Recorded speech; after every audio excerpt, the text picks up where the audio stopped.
Good morning, everyone. I'm sorry for the delay. We've been waiting for more individuals to join the webinar this morning. We had a number of people who signed up to participate.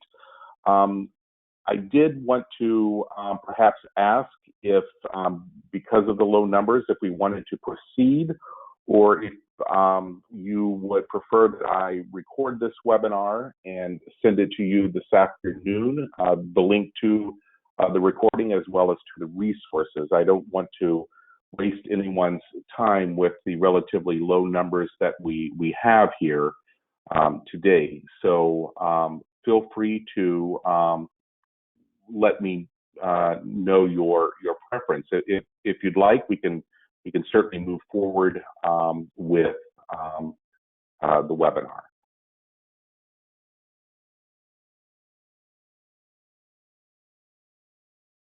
Does anyone have a preference?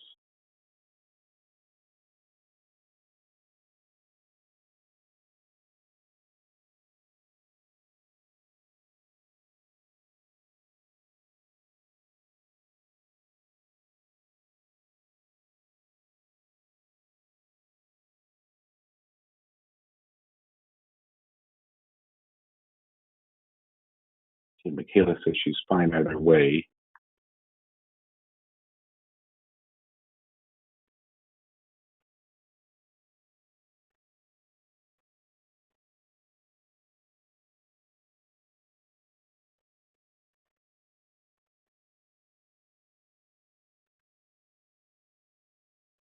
Okay, well, let's just go ahead and move forward with the webinar today.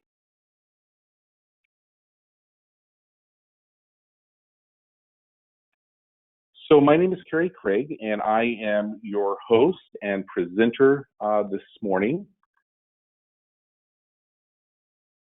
It is Prosperity Indiana's pleasure to have you participate on today's webinar, An Introduction to Basic Nonprofit Management. We wish to thank today's sponsor, Fifth Third Bank. Unfortunately, our executive director, Jessica Love, and our sponsor could not be with us this morning. And so we'll move on.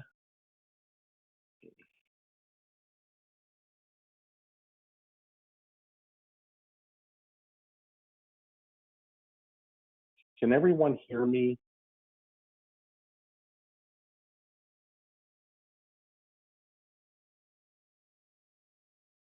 Okay, Madison says she can't hear anything.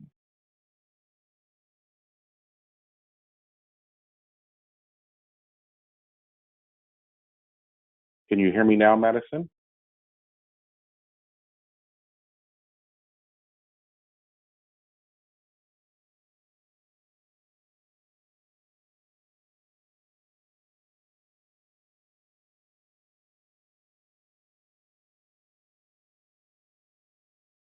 Okay, let's go over some housekeeping items. Please know that all lines are muted.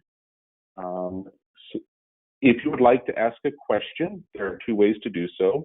First, you can use the raised hand icon on your screen and I will call on you to ask your question, or you may type your question into the question and answer box, which is also located on your screen. We all know that technology can be trying these days, especially while working from home. So if you lose your connection, you may also reconnect using the link emailed to you. Finally, Prosperity Indiana members may access today's presentation and recording later this afternoon in our member portal. As I mentioned, Jessica nor Jacob could be with us today.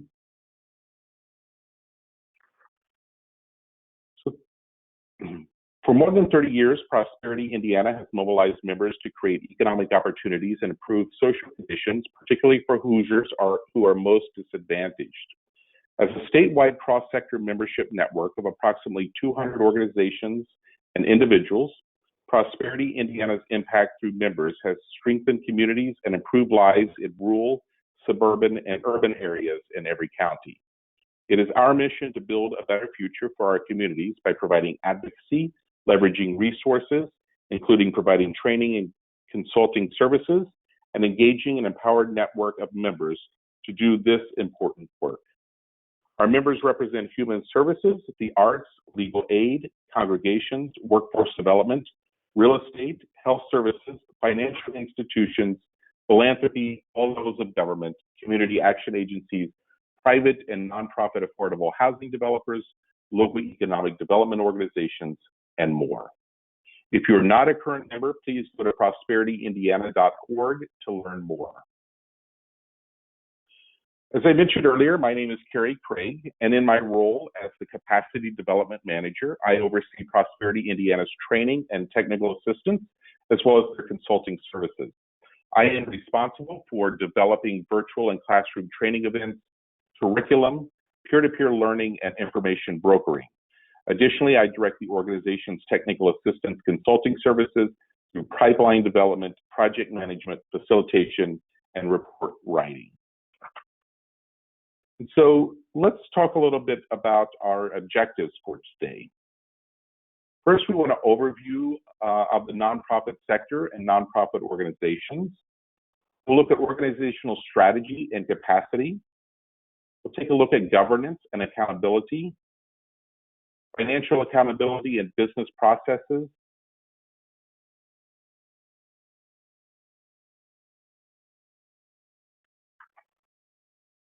so there are four sectors that we all may be familiar with. And let me just be clear that the order listed here is not a rank of importance. The first is the public or government sector, which in the United States, we know is organized at the federal, state, county, and municipal levels. Government raises revenue by levying a variety of taxes on goods, income, property, and services. And those collected taxes are appropriated for things such as education, infrastructure, public safety, and social services, to name a few. Governments very often, as we know, partner with the private and nonprofit sectors through contracts and grants to deliver specific programs or to build structures such as roads and bridges. And many of your organizations, I know, do receive government grants and contracts. The private sector, or what we call business, commercial, for-profit, is comprised of corporations and businesses owned by individuals or groups of individuals known as shareholders. They differ in size as well as their complexity. The sector is commercial because it deals in trade and produces purchasable products and services for consumption. The sector's bottom line, as we know, is to make a profit for its owner or owners.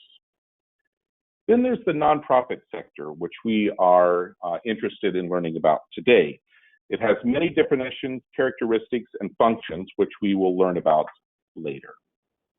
And finally, there's the informal sector, and this sector doesn't get a lot of notoriety, but it focuses on transactions between family members, between friends, between neighbors. It can take many forms, such as babysitting, caring for a sick child, loaning transportation, or giving or loaning money for items such as food or utilities. And it's probably one of the more larger sectors that doesn't have a lot of data behind it. So four functions of the nonprofit sector are to, as Peter Frumkin notes, to deliver needed services by responding to government or market failures, to promote civic and political engagement by mobilizing citizens for causes and building social capital within communities. We're seeing a lot of that now with various movements. To express values and faith by allowing volunteers, staff, and donors to express values, commitments, and faith through their work. And then finally, to channel entrepreneurial impulses by providing a vehicle for entrepreneurship that creates social enterprise, combining commercial as well as charitable goals. And this is a growing part of the nonprofit sector. In his book, America's Nonprofit Sector, a primer, Lester Salmon offers 6 defining or common characteristics of nonprofits. First, they are organized entities. That means that they are incorporated under state laws recognized formally by the Internal Revenue Services. Their corporate status makes the organization a legal person, which then allows the organization to enter into contracts and largely free the offers from personal financial responsibility for the organization's commitment. The next is that it's private. Nonprofit organizations and their boards are neither part of the government apparatus, and therefore they're free from government intrusion.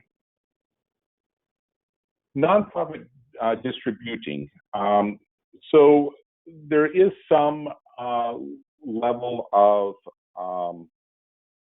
mischaracterization of nonprofits being able to generate profits, but the profits generated by a nonprofit must be plowed back into the basic mission of the overall agency and not distributed to the organization's founders or its board members or other interested parties. Then it's self-governing. Nonprofit organizations control their own activities and are not controlled by outside entities. They are voluntary, which means they are non-compulsory and involve some meaningful degree of voluntary participation, either in the actual conduct of the agency's activities or in the management of its affairs. And finally, they are of public benefit, which means they serve some public purpose and contribute overall to the public good.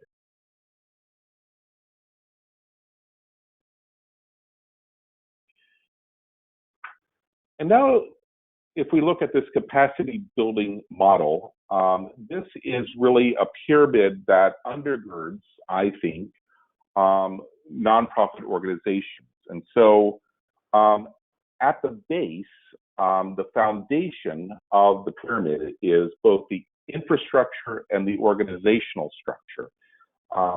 It asks the question, how are we organized and supported to deliver the programs, the goods, the services that we provide?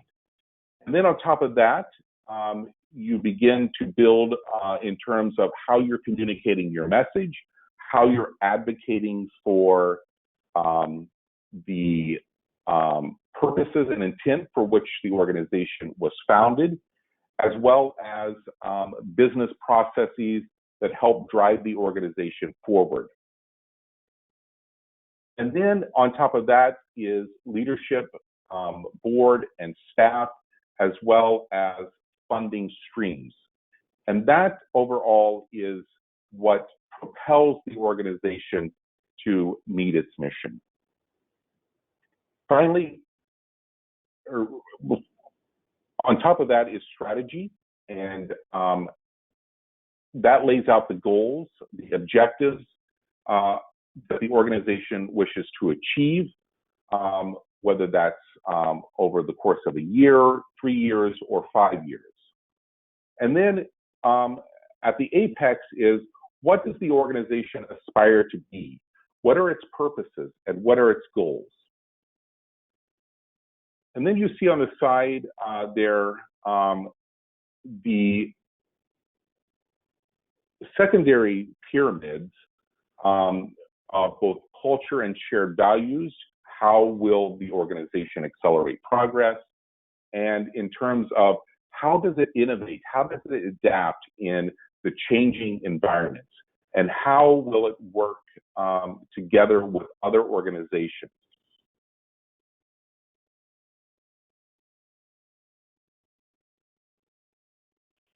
So nonprofit strategy. The strategy is focused on the long term, not on the day-to-day, not on the day-to-day management of the organization. Approaches to nonprofit strategy formulation include visioning. It includes incremental approaches to achieving the overall aspirations of the organization. And it's analytical. It's looking at data. It is assessing where the organization is, where it's been, and where it wants to go.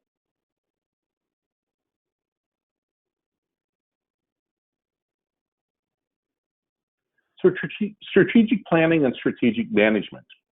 What a strategic plan is not, is it's not a long-range plan. Typically, strategic plans can be 1 year, as I mentioned earlier, but typically they range from between 3 to 5 years. It is not a business plan, so it is not setting out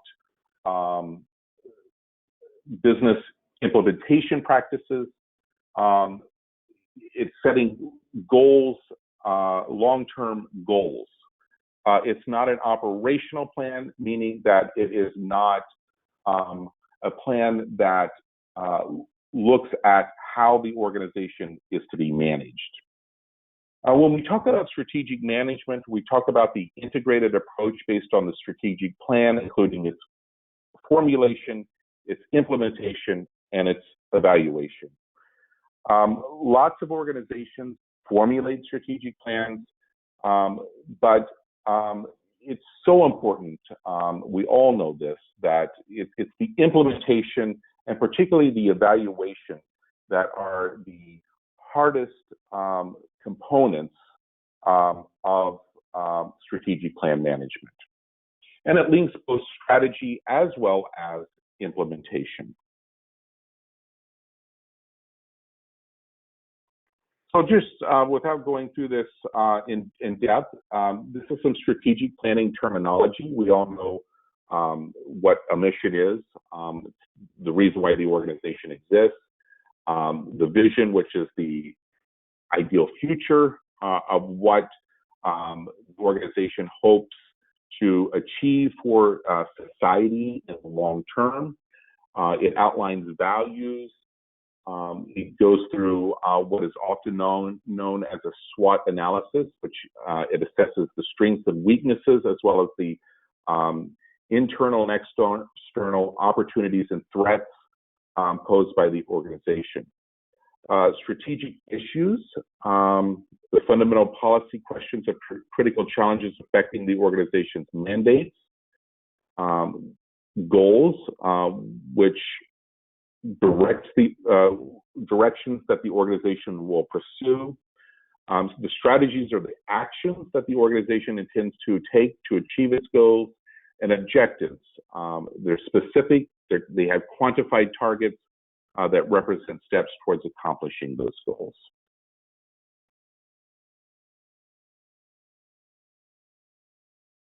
So why do individuals join the nonprofit sector? As I mentioned earlier, for values and purposes, and for impact, for service, and for a variety of other things that they find meaningful. So let's talk a little bit about governing boards.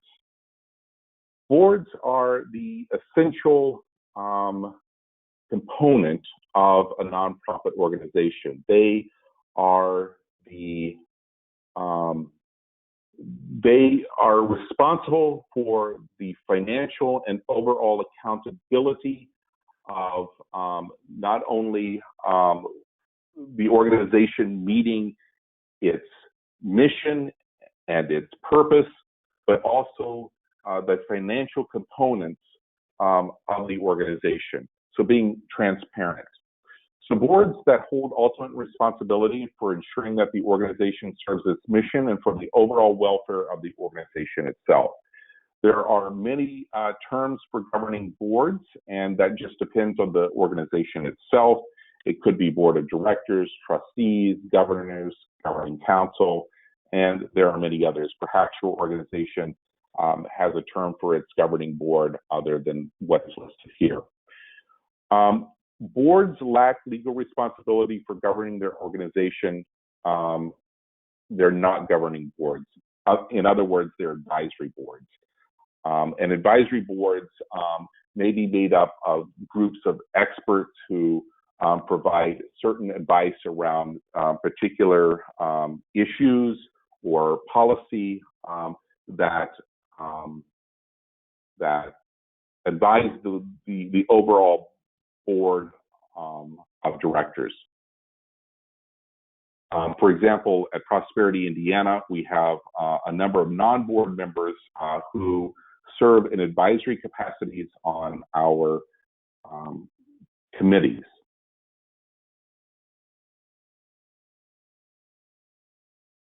So types of governing boards, there are elected governing boards, meaning that depending on the organization, if it's a membership organization, the members may elect board members to a specific term. They're self-perpetuating, meaning that they are current board members may be identifying potential individuals to serve on the board. It could be an appointed board or a hybrid of both elected as well as self-perpetuating. Advisory boards and councils.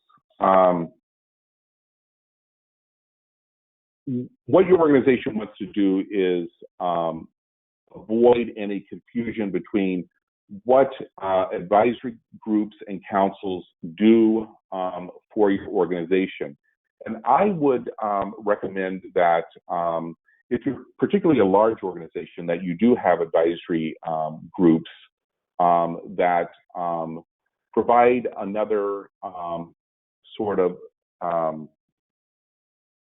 sounding board for the board of directors who can provide, as I mentioned earlier, expert advice.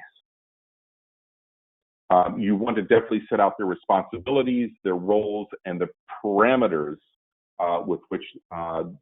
within which they operate.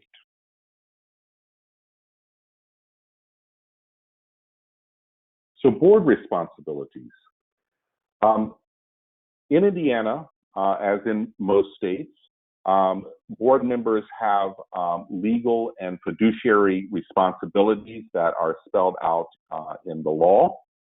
And I will share with you later today sort of a checklist and also information about what those legal requirements are in Indiana.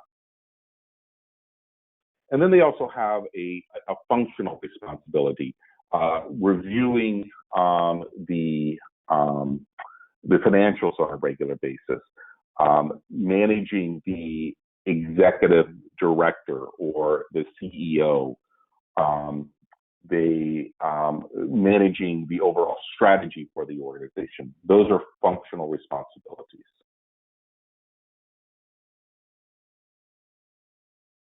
So what is the relationship between the board and the chief executive officer?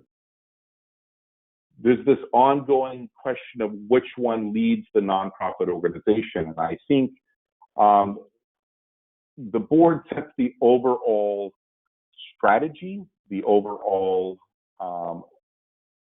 mission and vision, and the chief executive officer, as we know, is the one who really carries out those responsibilities, ensuring that what the board has put in place is carried out to the fullest.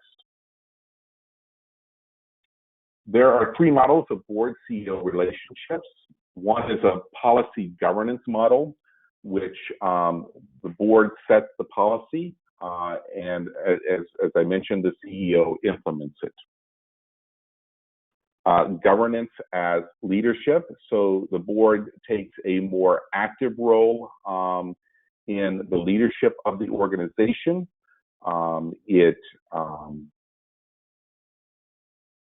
Maybe not day to day, but it certainly has a role through board committees, perhaps a governance committee that helps the CEO with some of the leadership responsibilities. And there's also something called psychological centrality and board-centered leadership. These are probably not the best models for boards because overall, boards are not in really in the, nor do they have the capacity to manage organizations on a day-to-day basis.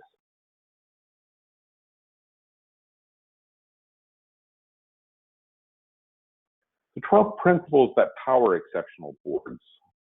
One is a constructive partnership. It has to be a constructive partnership between the individuals on the board, as well as between the board and the leadership and the board and the staff. The board members and the board as a whole have to be mission driven. They have to think strategically. They have to think long term. They have to understand what the overall external issues are that may impact the organization over a period of time. They also have to have a culture of inquiry. They must ask questions. They must constantly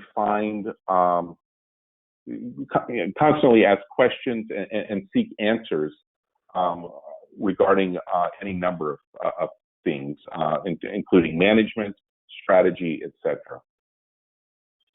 They need to be independent.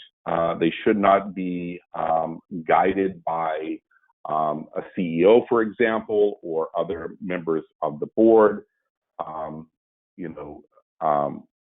There are boards that are, unfortunately, in the nonprofit sector that are handpicked by the chief executive officer. And you want to avoid this because you want to have independent, free-thinking individuals who will question what's being done. An ethic of transparency, so being open to the public, whether that's with the finances, whether that's with the number of people being served, all sorts of things. Compliance with integrity, so making sure that rules are being followed, particularly those policies that have been set out by the board, that those are being followed. And also ethical standards which the board has set for itself. Sustaining resources. It is the board's responsibility in many ways to help raise funds for the organization, to help sustain the organization well into the future. And that could be identifying funders. It could be creating relationships between the organization and funders. But there is a role for boards in fundraising. It needs to be results oriented. So it needs to make sure that the organization is doing what it said it's going to do, that it's achieving results constantly, that it is adhering to intentional board practices, that there's continuous learning involved both about the organization, about board practices, about best practices that can be learned from other organizations. And it needs to be revitalized. Board members shouldn't sit on boards for perpetuity. It constantly needs to be replenished and rejuvenated over time.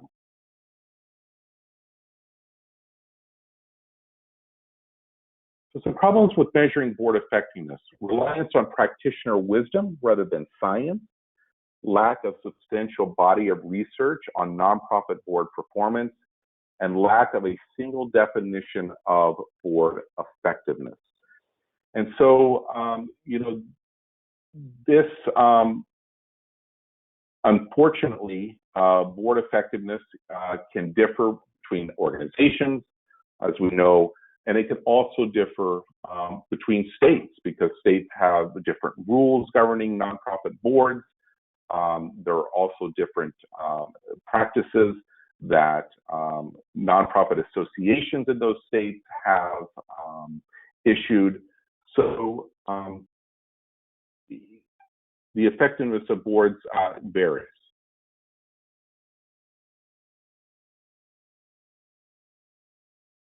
So challenges of nonprofit governance, there's the Janus metaphor, which means that nonprofit boards are positioned on the boundary between the organization and its external environment.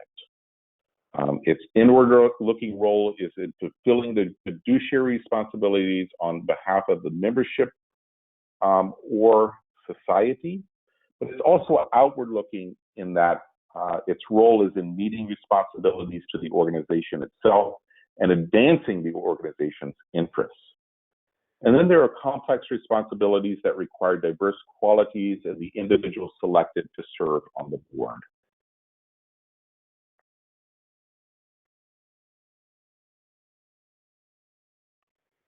So the competing responsibilities of the board is one to society and then one to the organization. And to society, it has to be to the accountability for resources as well as results.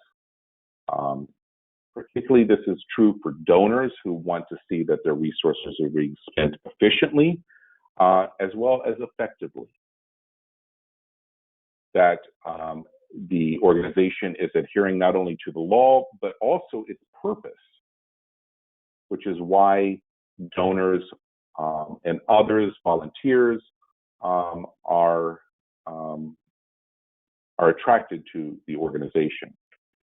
That it represents the community's needs, and I think this is an important thing to note as well, is that you want a board that represents the community that you serve. So you don't want necessarily a board of all high-powered individuals, but a good mix of representation, particularly those that are representing community needs. In terms of the organization, there's advocacy and authenticity, protecting the organization and its autonomy, providing fiscal stability and sustainability. So accountability.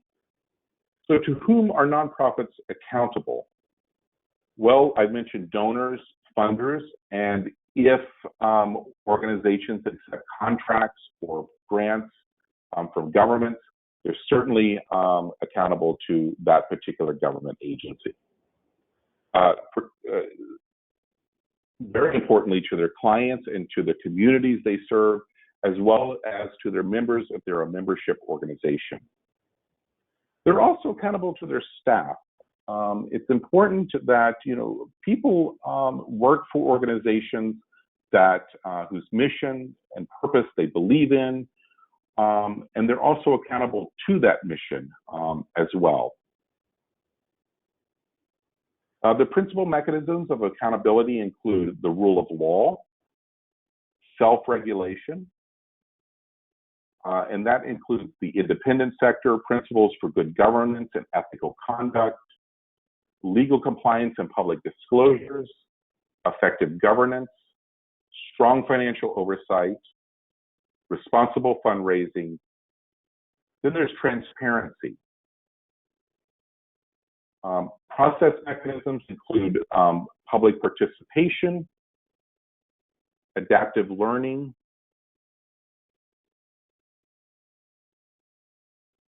and now to performance, which is extremely important for nonprofit organizations, particularly when they are being accountable to their donors as well as to their members. Performance of programs versus performance of the whole organization. Those are two very different things. You will have separate goals and objectives and strategies for programs that are different from those of the whole organization.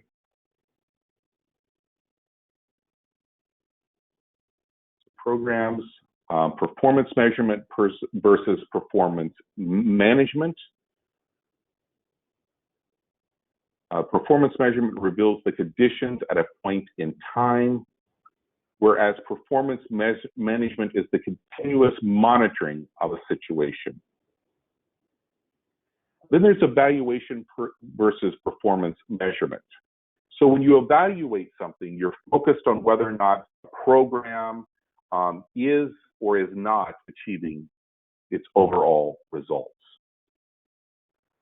There's a difference in the practice of evaluation versus just measuring the performance of a particular program.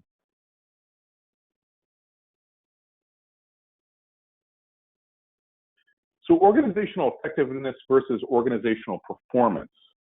Effective measures achievement against a mission. Performance embraces concepts such as efficiency, productivity, or quality. And then there's the whole effectiveness versus efficiency. When you look at a program, you're evaluating for really effectiveness. And in terms of the organization, you are in many ways evaluating for efficiency, as well as effectiveness in terms of a variety of management items. So let's go into a little bit about financial management for nonprofits. We learned early on that nonprofits are not in the business to make money, though they are allowed to make a profit. The basic accounting system should include the following components: a chart of accounts, a general ledger, a budget, reporting and documentation system, and appropriate internal controls. It's also important to have the ability to properly manage grants and to be cognizant of funders' individual financial requirements, particularly when receiving government grants.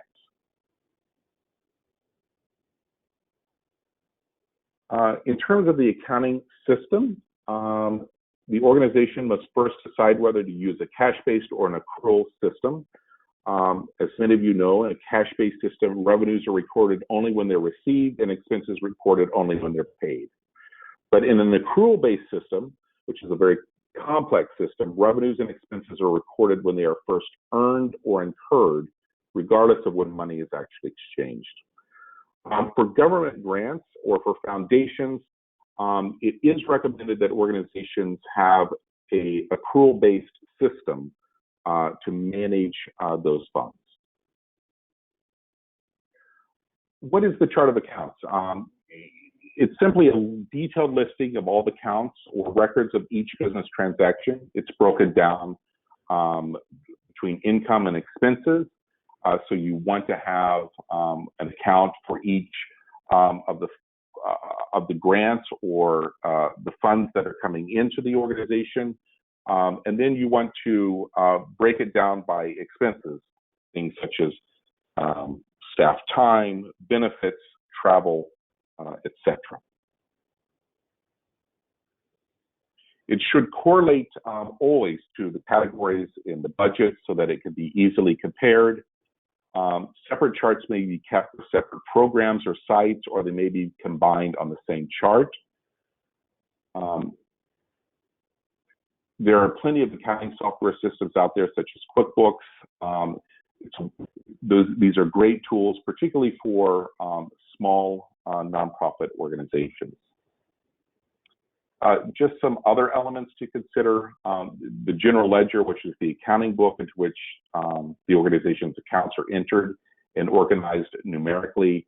And then the journals provide a chronological record of each transaction that has been made into the accounting system. Some organizations, particularly small nonprofit groups, do operate from a checkbook. It's just no different than using your own personal checkbook at home. the deposits are noted. The cash disbursements are also noted in the journal. It's again, organizations should not use the checkbook method if they are receiving funds from large funders or government contracts or grants. It's absolutely important that the board create an accounting procedures manual. This provides both the organization, but also auditors with understanding what the financial policies and procedures are for the organization, how things are handled. It provides a roadmap for staff to use to ensure that funds are being used in an accountable way. Then there is an accounting cycle and maintenance. You always want to be able to generate a trial balance, which ensures the general ledger is properly balanced. That can be completed on a monthly basis. It's usually provided as part of the accountability process to the board of directors when they meet. And then, of course, it's so important to do a bank reconciliation once a month to ensure that things are being calculated and that balances equal according to what the bank shows on hand. Documentation is everything. We all know that. It's so important to make sure that for every expense, there is a documented invoice or there are timesheets, that all of these are kept in particular official files within the office. That's particularly important, that no records should be kept off-site. They should be kept on-site for a period of years that is spelled out in your financial procedures policies.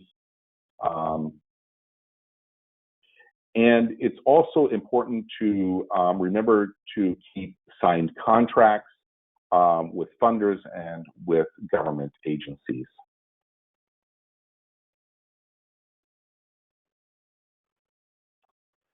Then there's the balance sheet and a statement of financial position. This shows the current fixed and net assets as well as current and long-term liabilities. And then the income statement and statement of activities. This gets into the detail of what the organization brought in and what it expected. Other things are a statement of cash flows. It's important to note the annual Form 990, which is the actual federal tax return that tax-exempt organizations have to file, which is due on May 15th. It includes the previous year's finances.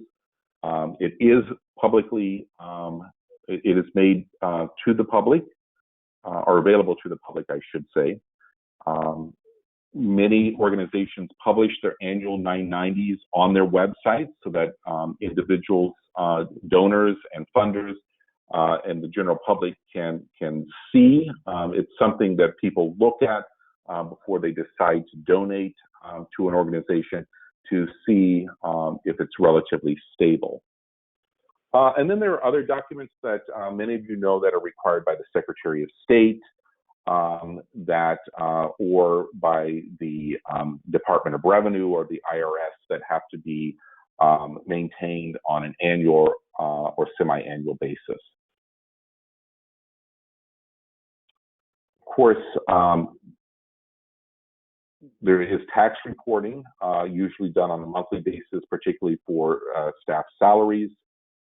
There's reporting of charitable contributions, which needs to happen on a regular basis, particularly when you're receiving money from individual donors or third-party contributors. For in-kind donations, and that means that goods or services that are received rather than money, but they have a monetary value, should also be noted in the accounting system.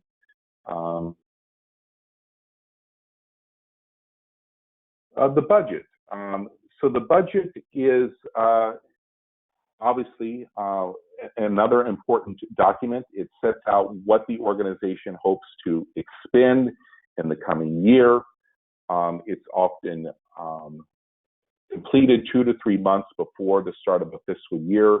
Oftentimes it is created and developed by the governance committee or a finance committee of the board, as well as the executive director.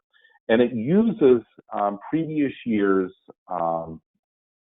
statements in order to build that budget, and also using that information to analyze critically what the position of the organization will be long term. So as I mentioned, review the previous year's results. What was the cost per unit of a particular service or a program? You want to develop, obviously, new goals and objectives around the budget for the coming year. Estimate the cost of these new objectives based on previous year's results.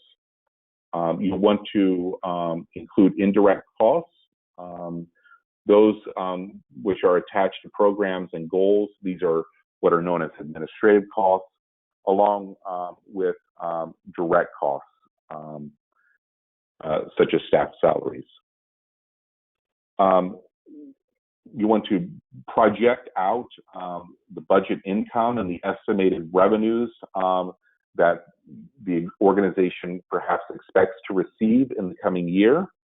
And it should compare the projected revenue with projected expenses, giving the overall organization a picture of whether or not it's going to realize a deficit or a surplus at the end of that next year.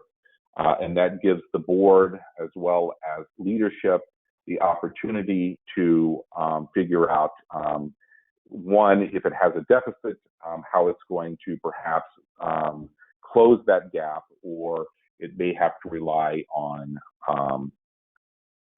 money that is saved or relied on savings, or what it plans to do with any surplus. Does that mean that there's the opportunity to create a further program or offer further services?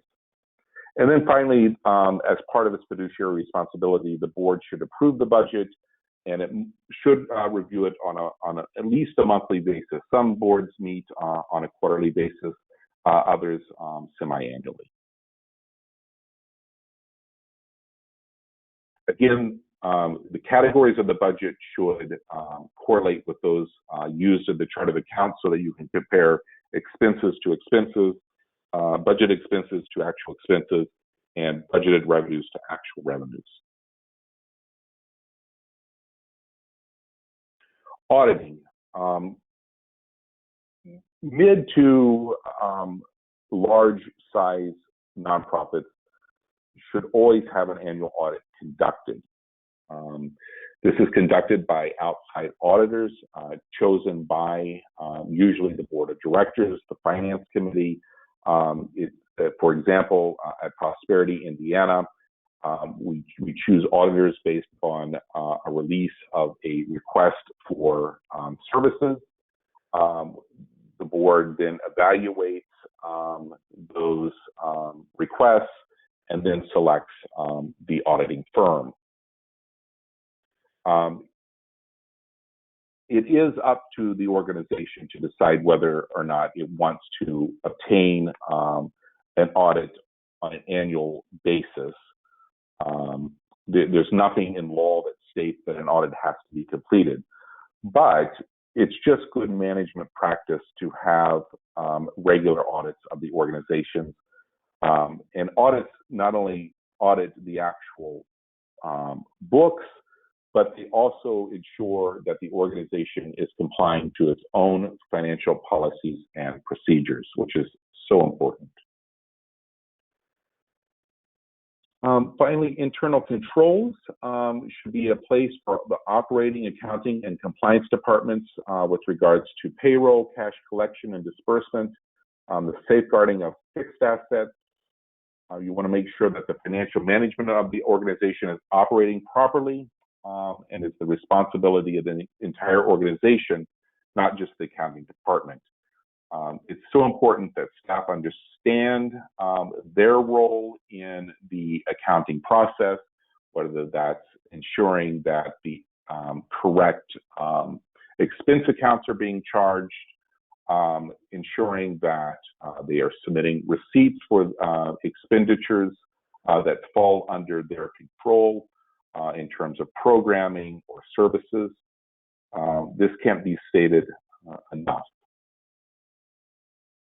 Also, in terms of internal controls, the segregation of duties, you don't want the individual who is, depositing the money also accounting for the money. Different people who produce the check shouldn't be the one who signs the check or authorizes the payments. Obviously, it's difficult for small organizations. For mid to large-sized organizations, there are often various levels of segregation of duties. But even in a small organization, I would say it can be done. And that's where, in many respects, the organization's board members might become involved. I know, for example, at my own church, the board members, because we're a small congregation, do participate in some of the segregations of duties, such as signing checks, etc. In terms of general rules for managing cash, purchases should fall within the established budget guidelines and restrictions. You should always have a policy and a procedure for approving large purchases. For an example, with Prosperity Indiana, we have internally a rule or a policy that says you have to get approval if you plan to expend funds above a particular amount. Again, documentation is important. You never want to withdraw money from an ATM. That's a big no-no. Also, it's important to account for restricted funds. These are funds that the donor or the funder has said can only be used in this particular manner or for this particular purpose. And so that needs to be accounted for properly within the accounting system so that they are not being commingled with the overall operating account. The number of check signers should be minimal as possible, and large purchases should have more than one signature on the check. In terms of grant management, you want to have an account for each award or grant. Federal or non-federal matching funds should be tracked separately. In-kind donations should be tracked, identifying costs by program year and differentiating between direct and indirect costs. Just some other items when preparing a grant proposal, an organization should keep in mind the following responsibilities. The budget for the entire life of the grant, including all allowable costs. Again, from philanthropical funds or from government funds, it's important that you read the guidelines, because those grants are usually restricted in some form or fashion to what it can be spent on and what it cannot be spent on. Address all matching requirements, focus on sustainability. If applying for federal funds, you should seek a solid base of non-federal funds. to help sustain the program, particularly once the federal funds run out, or even philanthropic funds, and pay special attention to the specific requirements of each individual grant. In managing a government grant, there are certain guidelines that must be followed. The United States Office of Management and Budget releases circulars. These are policies and procedures that apply to certain educational institutions, nonprofit organizations, and government organizations. And these apply to these groups irregardless of whether or not they are applying for government grants. A final note in terms of financial management, it should be noted that systems should be in place for a nonprofit organization. You should always have sound financial advice, particularly in the recruitment of board members with extensive knowledge of financial systems. You know, having an accountant on the board is not a bad idea. Also individuals who may be financial analysts or with a financial background. This is just a wheel, and I'll move on, but these are what consist of effective financial management. And again, I can't stress the importance of financial management, because under Indiana law, that is the primary responsibility of boards, is the accountability of funds that go in and out of a nonprofit organization. So are there any questions at this particular time?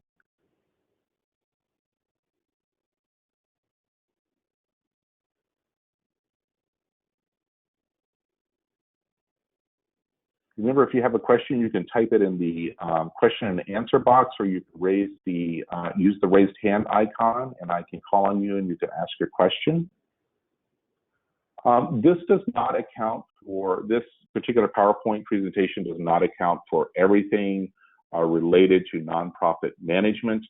I did have more slides, which I will build into this particular slide deck that I will put on our website later today, that provide some charts and other models that we simply did not have time to get to. So any questions?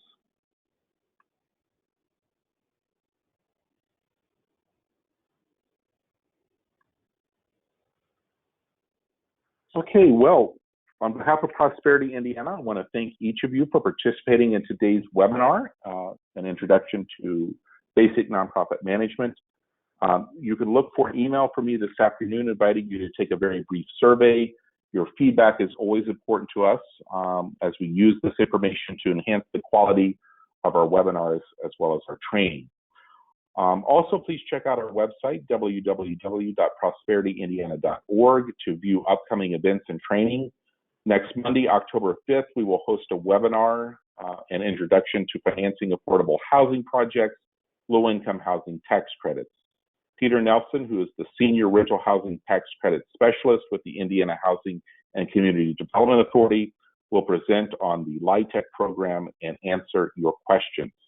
The webinar begins at 10 a.m. Eastern Time, and registration is open on our website, not only for this particular webinar, but for future webinars. Before we close, I would like to thank today's sponsor, Fifth Third Bank, for their support in helping us to host these informative webinars. Again, we appreciate your participation. This now concludes our webinar. Thank you very much and have a great week.